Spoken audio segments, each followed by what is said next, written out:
अस्सलाम वालेकुम जी। आज हम लोग पढ़ते हैं जी cost accounting cycle entries. Following transaction work completed by AI Rahim industrial incorporated limited during the month of May 2016। तो ये है जी हमारा एक क्वेश्चन है, तो आज हम लोग इसको डिस्कस करेंगे। फर्स्ट ऑफ ऑल हमारे पास है जी मटेरियल है। मटेरियल हमारे पास डायरेक्ट लेबर है जी 2,25,000 एंड इनडायरेक्ट मटेरियल है जी हमारे पास 15,000। ये देखें जी, जब हमारे पास दो तरह के मटेरियल आते हैं तो हम उसको प्लस करके इकट्ठा कर देते हैं। अब हमने 2,25,000 को प्लस करके हमने 15,000 उसमें प्लस किया है, तो हमारे पास आ गया है जी 2,40,000 आ गया है during according to the question. 2,40,000 आ गया है जी, क्योंकि ये दोनों इकट्ठे थे। फिर उसके बाद हमारे पास नेक्स्ट आ जाता है जी डायरेक्ट मटेरियल है जी हमारे पास 4,000 एंड इनडायरेक्ट मटेरियल है जी हमारे पास 1,000 were not according to the specification and return to the suppliers. यानी कि ये यूज़ नहीं हुआ तो इसको हम लोगों ने रिटर्न करना है। तो जब हम लोग रिटर्न करेंगे तो इसका अकाउंट पेएबल बनाएंगे। पहले अकाउंट पेएबल हमारा डेट में आएगा। तो नेक्स्ट है जी दूसरा हमारा मटेरियल कंट्रोल अकाउंट आएगा। उसमें हम लोगों ने क्या करना है जी, उसको फिर हमने क्रेडिट कर देना है। पहले हमने डेबिट करना है, फिर हमने जब उसको पे करना है तो उसको हम लोग किस में कर देंगे, क्रेडिट में कर देंगे। वो हमारा नेक्स्ट मंथ की इन्वेंट्रीज में चला जाएगा। नेक्स्ट है जी हमारे पास बी पार्ट है। डायरेक्ट मटेरियल है जी हमारे पास 2 लाख है, इनडायरेक्ट मटेरियल जो है वो 12,000 है। इन दोनों को हम लोगों ने डायरेक्ट और इनडायरेक्ट मटेरियल को प्लस करना है, तो हमारे पास आ जाएगा जी 2,12,000 आ जाएगा। पहले देखें जी डेट में है जी 2 लाख है, फिर 12,000 है, इन दोनों को प्लस करके हमारे पास 2,12,000 आ गए। तो नेक्स्ट है जी हमारे पास है जी मटेरियल कंट्रोल अकाउंट है।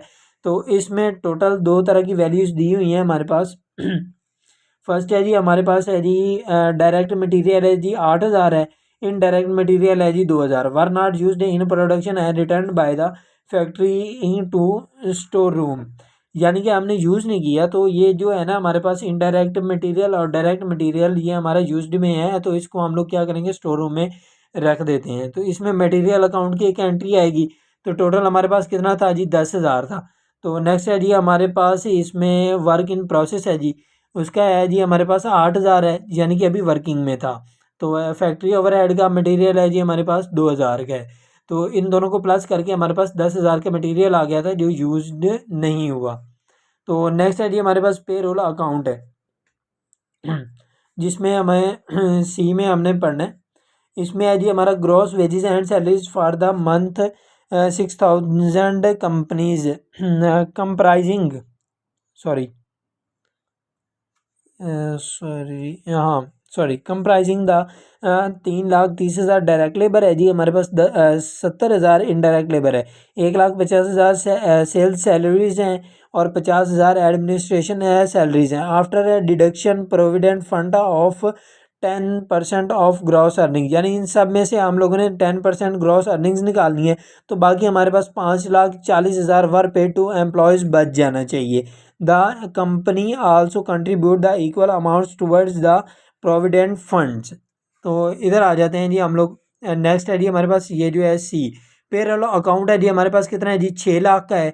उसमें जी हमने 10% इसका निकाला है जी, ये देखें 6 लाख का हमने 10% निकाला है, तो इसमें 60,000 आ जाएगा क्रेडिट में, क्योंकि हमने पे आउट करना है। जो चीज़ हमने पे आउट करनी होती है वो हमारे पास क्रेडिट में आती है, और जो चीज़ हमारे पास रिजर्व में आती है या हमारे पास सिक्योरिटी के तौर पे होती है उसको हम लोग डेट में सिक्योर्ड करेंगे।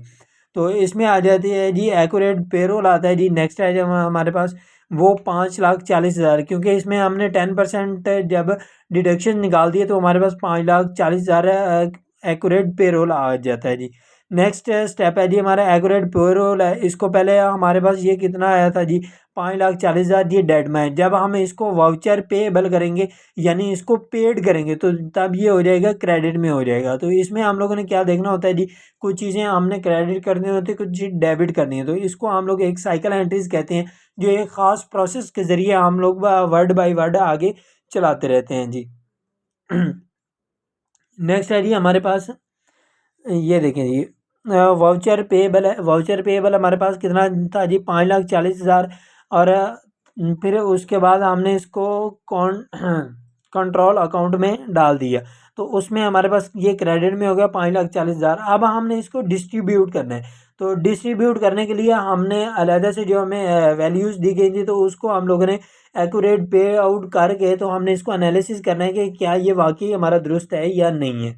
तो इसमें है जी हमारे पास पहले है जी 3,30,000 है जी, ये हमारा वर्क इन प्रोसेस लेबर है। जो हमारी डायरेक्ट लेबर होती है वर्क इन प्रोसेस में आती है। फिर वो फैक्ट्री ओवरहेड आ जाते हैं जी हमारे पास, कितने हैं जी 70,000 हैं। उसके बाद है जी हमारे पास सैलरीज़ हैं, सैलरीज़ कितने हैं जी 1,50,000, ये भी डेबिट में आएंगी।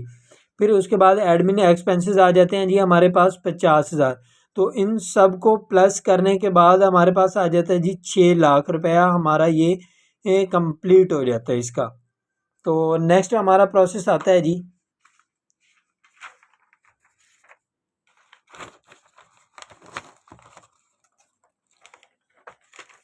हाँ जी, तो नेक्स्ट हमारा प्रोसेस है जी वर्क इन प्रोसेस। तो इसमें हम लोग देखते हैं जी फैक्ट्री ओवरहेड है जी हमारे पास 2 लाख है, इंक्लूडिंग 40,000 है जी for depreciation of plants and 10,000 for expired insurance of plants were recorded. अब इसमें हम लोगों ने क्या करना है जी, वर्क इन प्रोसेस है जी हमारे पास, जो बताया गया था उन्होंने हमें दिया था। वर्क इन प्रोसेस है जी हमारे पास 2 लाख है।